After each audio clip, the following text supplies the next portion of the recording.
The biggest problem I had with Monster Hunter World, the base game, before the Iceborne expansion came out, was hands down the Kulve Siege. And when I say the Kulve Siege, I'm not talking about the encounter mechanics itself, the monster, or anything of that nature, because I thought the design of the monster was fantastic. I thought the mechanics of the encounter of players having to break off as many parts as possible to get more rewards was great. The fact that you could have 16 players in a lobby all contributing towards the same quest was also a lot of fun, even though I know that's a bit of a point of contention in the community because there's quite a lot of players that would just want to play the game solo. I understand, but it's like, from my standpoint to the way that I play the game, I greatly enjoyed the encounter itself, the mechanics around the encounter, and all of that jazz. I loved it. It was a lot of fun. However, the biggest problem, and I think most of the community would agree on this, was the fact that the Kulve Siege rewards were completely RNG. But that's not the only problem, because yes, there is a problem with, you basically doing an encounter, and instead of following, the usual Monster Hunter mechanics where it's like, oh, I kill this monster, I carve its bits, and then I go make my weapon, right? You want a fire sword, you kill a Rathalos, you get his bits, and you make the Rathalos sword, which comes with fire. You want an ice sword, you go kill an ice monster, which for some reason, I can't really remember a whole lot of them. All I can think about right now is Velkhana, Beotodus, and all of the new ones. But you get the idea. You go kill an ice monster, you get its bits, and then you craft an ice weapon. Like that design, that crucial part of the Monster Hunter experience, I always thought was amazing because it removed a lot of the RNG from the equation. Kulve, on the other hand, had the situation where, A, you do the siege, the better you do, the more rewards you're going to get, but those rewards are going to be random. So basically you can do this encounter thousands of times, and you might still not get that one weapon that you're looking for out of a pool of, like, I don't know if it was like 100 or 200 weapons by the time we got to Arch-Tempered Kulve, and it's not particularly relevant to this video. You guys get the point, right? There was some serious problems with RNG in there.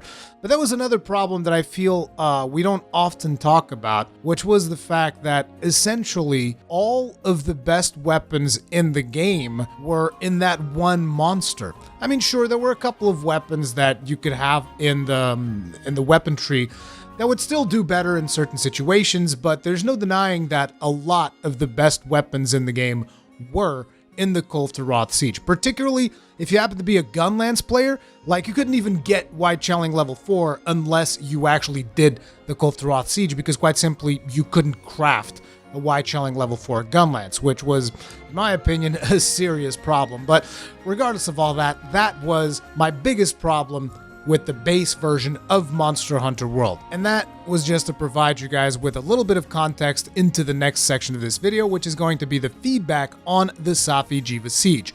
Now, as you can imagine, I've been having a blast with this siege because I've been pretty much streaming it every day over on Twitch. We've been getting groups together to do the siege, to get as much rewards as possible, to then get as much Dracolite as possible, to go sink into these weapons and try to make all types of different builds. I know that a lot of people are engaging with the system right now and are having a complete blast.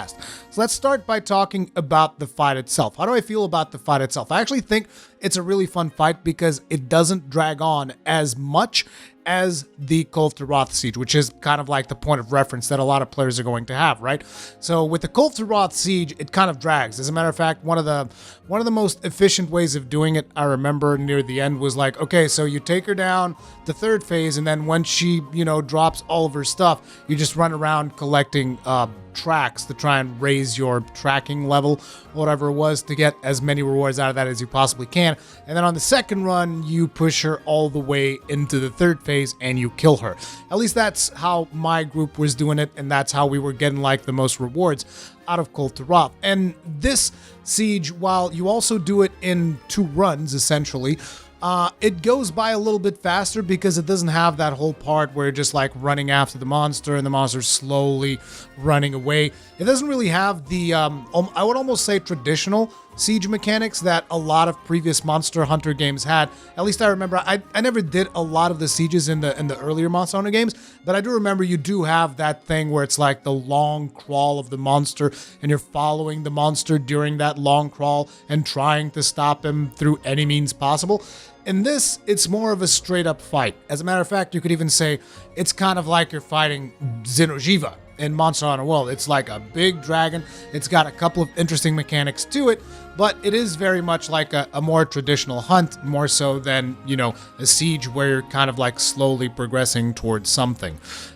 It does have that progression in the form that you go through Area 1, you drain all of the energy there, then you go to Area 2 and you fight them in the second area, you drain energy there, and then you go to Area 3 and you fight them on the third.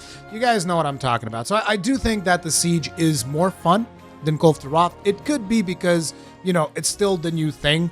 So maybe that's why I think it's more fun. But I just think that overall, I prefer like a straight up fight where I can just like engage with the monster from the get-go as opposed to all this chasing business. So maybe that just appeals more to me. Maybe other hunters like the Call of Roth mechanics a little bit more.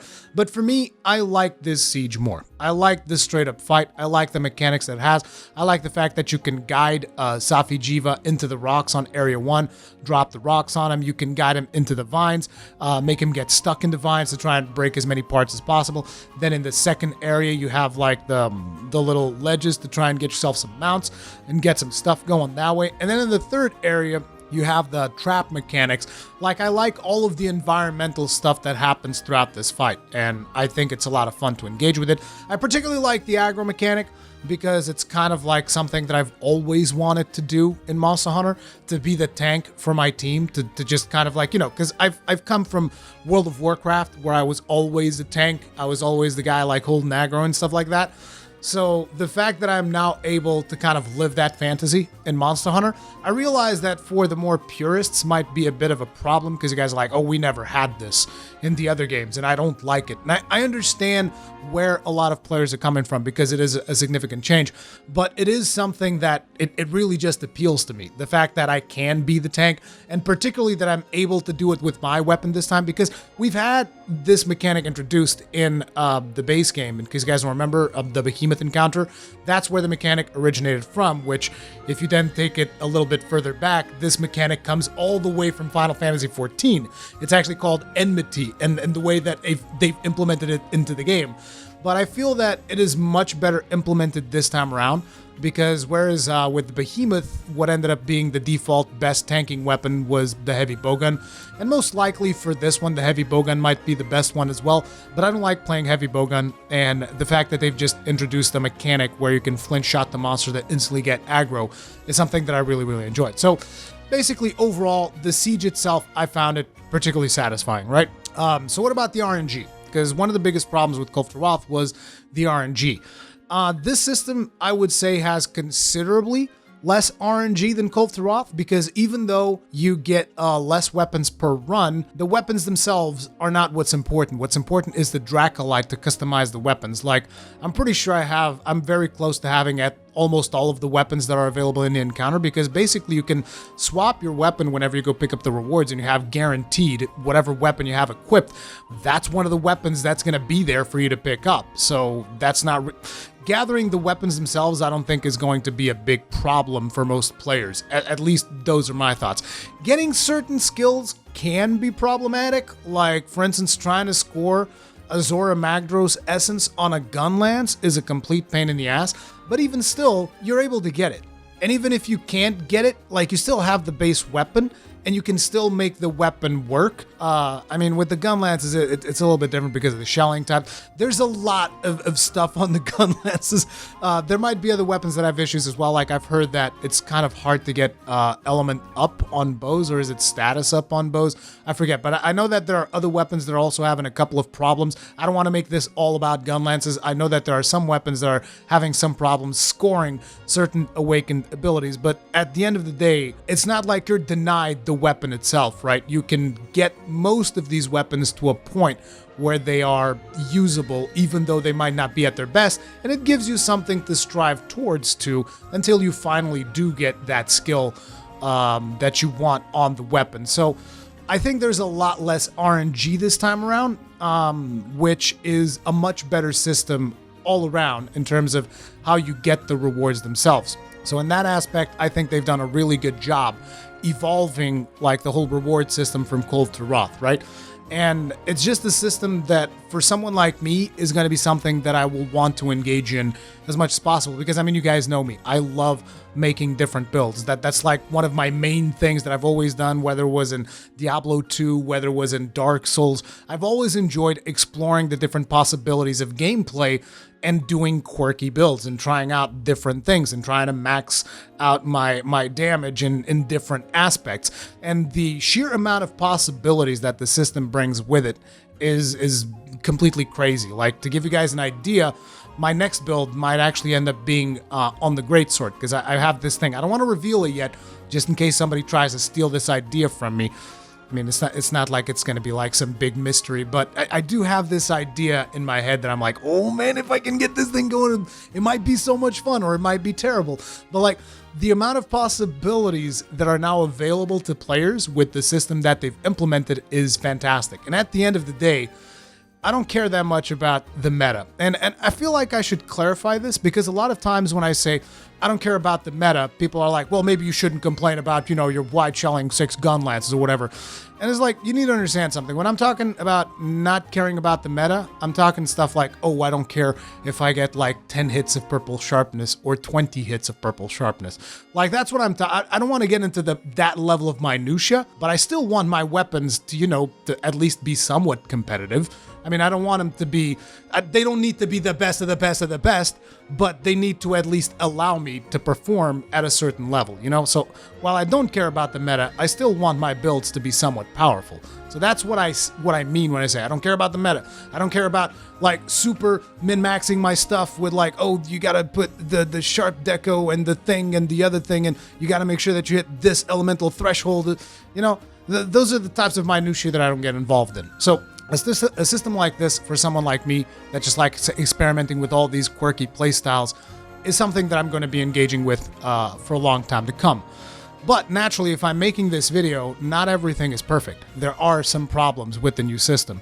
And one of the problems is actually a problem that I predicted before they even implemented the system. And that is the fact that you can only get Dracolites on the siege itself. And this is a bit of a problem, because basically after the siege goes away, you can't engage with the system anymore until the siege comes back. Because most people, at least if you're a degenerate gambler like me, you're burning all of your Dracolites straight up. Like, you're finishing a siege and you're just thinking about the next roll you're going to be getting on whatever weapon you happen to be working on.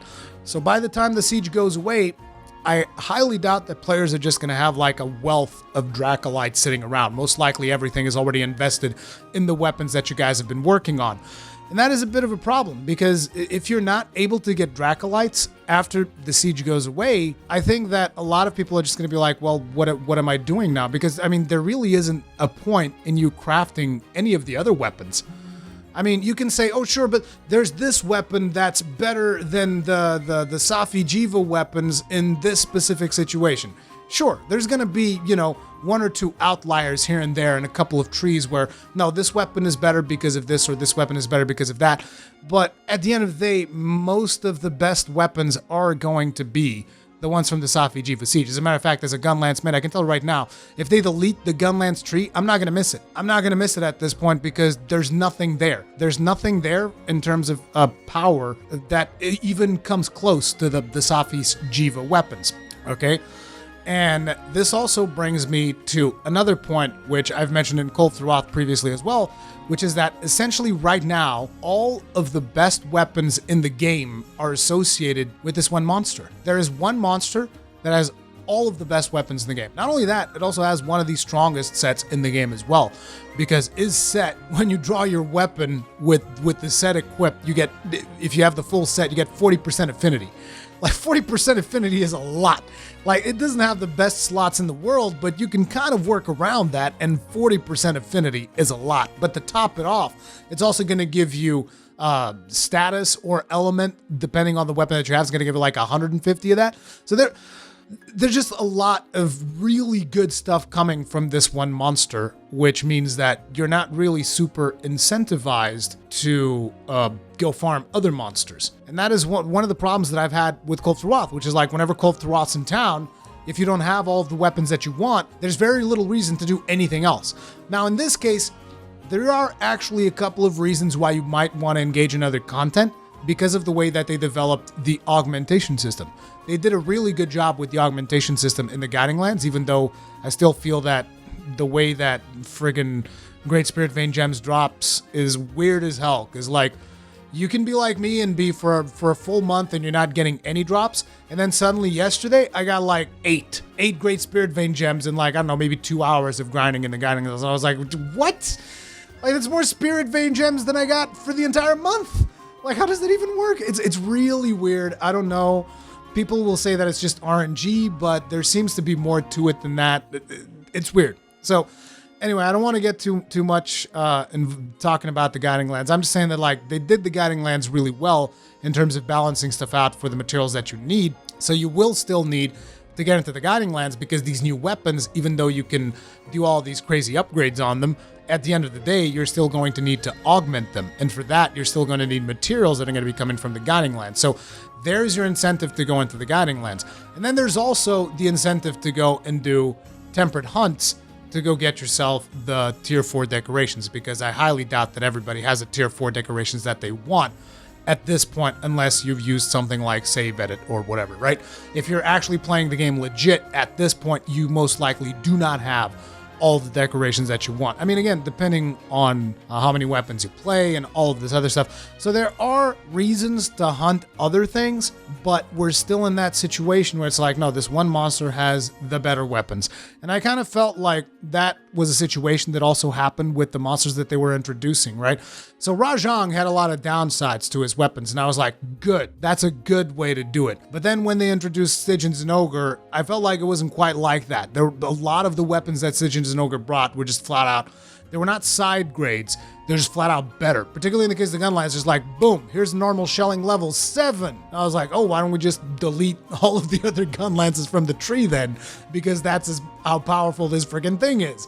And I've heard that for other weapons, it was also like the best in a lot of other trees. And it just seems like that's the path they're taking. Like, the next monster we introduce, that's the meta. Like, here we go. Here's Safi'Jiiva. That's the meta now. I highly doubt that you're going to be seeing players that are not using Safi'Jiiva weapons for the foreseeable future. Again, I don't know everything about every single weapon in the game, but I do feel that most of the trees have kind of like become obsolete after the introduction of this monster.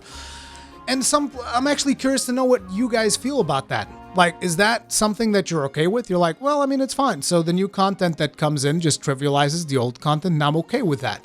Because I kind of felt like that was never really the case with previous Monster Hunters. Like, you would still have reasons to hunt the other monsters, to get the other weapons, to go through the weapon tree. Whereas here it's just like, no, just ignore the weapon tree and boom, here we go. It's done deal. This is the way that stuff is going to work now. So I'm still a little bit conflicted on it, and naturally this is a situation that, very much like Kulve Taroth, I feel is going to eventually lead to player burnout. I've already seen several people telling me during my streams that they're burning out on this boss because they're just fighting it non-stop, because there's no reason to do anything else, because they can't get Dracolites anywhere else. Whereas I feel like if you could spread the Dracolites, like maybe not the highest tier of Dracolites, right? Like, this was something that Kagran was saying during my streams, for instance. Maybe just like the first 2 types of Dracolites, which is the really weak ones that are worth 1 point, and the other ones that are worth 5 points. Maybe if you spread that around, and there's even like lore reasons for spreading this stuff around, because Safi'Jiiva is in the Guiding Lands. So maybe his energy can have seeped into the ground itself, and you're able to get Dracolites by mining nodes, by picking up bones, by killing certain monsters that have been absorbing the energy of the Guiding Lands as well. And you can find Dracolites and like the rewards from when you hunt a monster in the Guiding Lands. Again, maybe not the final tiers of Dracolites that are worth the 20 and the 50 points and all of this stuff, but just like the lower tier of Dracolites, just like give us other things that we can hunt besides Safi'Jiiva, and then let players kind of like balance themselves out. Like, okay, I think I've done like 10 Safi'Jiivas today. Maybe I'll just go do something in the Guiding Lands, get a couple of augmentation materials, get a couple of additional Dracolites, and, you know, round down my hunts a little bit. But when they're really hardcore about upgrading their weapon, they're like, okay, let me get back to Safi'Jiiva and really get some of the thick Dracolites so that I can really upgrade my weapons, right? that's a situation that I really wish that they would consider. I don't think they need to put him in the tempered investigations because, like, you know, in tempered investigations, the reward is naturally the tier 4 decorations. That is your reward for doing the tempered investigations. And then if you want to engage in augmentation and further upgrading your Safi'Jiiva weapons, you go into the guiding lands. And that would kind of like balance itself out because you have a much wider gamut of monsters that you can go hunt, as opposed to just like, nope, I need to upgrade my weapons, I need my Dracolites, the dragon's leaving on the 5th, I better get more Safi'Jiiva, because again, I just feel that that's going to lead to burnout. I know that that is definitely what happened to me with Call of Roth. For the first 2 weeks that Call of Roth was available, I did nothing else, and I'm seeing myself essentially do the same thing on Safi'Jiiva. I'm only going to be burning on Safi'Jiiva because I want to upgrade a bunch of different weapons that I want to work on, and I just need the Dracolites. I need as many Dracolites as I can possibly get, so there's no reason really for me to go hunt anything else right now unless I suddenly run out of augmentation materials, at which point I'll do a quick jump into the Guiding Lands and instantly jump back onto Safi'Jiiva, whereas if I could just like get this stuff elsewhere, then I would be much more, I'd be much happier about it because I just like, oh dude, I'm kind of tired of Safi. Maybe I'll go hunt a Tempered Nergigante. Maybe I'll go hunt a Stygian Ogre. I mean, it almost feels like Stygian Ogre got like 5 minutes of attention from the community, and now he's almost like he's gone. Like nobody cares about him. Everybody's just like, nah dude, it's all about Safi'Jiiva now. His weapons lasted for about 5 minutes too. Like, I feel like that's kind of a weird situation to be in. And again, whenever I do these types of videos where I'm proposing criticism and I'm just like talking about how I feel about the game, a lot of people seem to take it, oh, you're just hating on the game and yada, yada, yada. Stop complaining, go enjoy your game. You need to understand, all of this comes from a place that this is my favorite game of all times. Like, I love this game. And if I say something, it's just because I want the game to be better. I'm not saying that I own reason. I'm not saying that I'm 100% correct. I'm saying this is how I feel. And I'm curious to know how you guys feel. So please do let me know in the comment section down below how you feel about all this. Like, I know that everybody's enjoying the Siege right now and it's super fresh right now, but think a little bit forward, right? Think like, I don't know, maybe the next time the Siege comes around, it might be around springtime or something. Maybe they'll do another one of them events and boom, in comes Safi'Jiiva again. Think how you're gonna feel about it when it comes then, right? You're gonna be like, oh man, it's Safi again. I don't know how I feel. I mean, I've burned out a little bit during Christmas last year.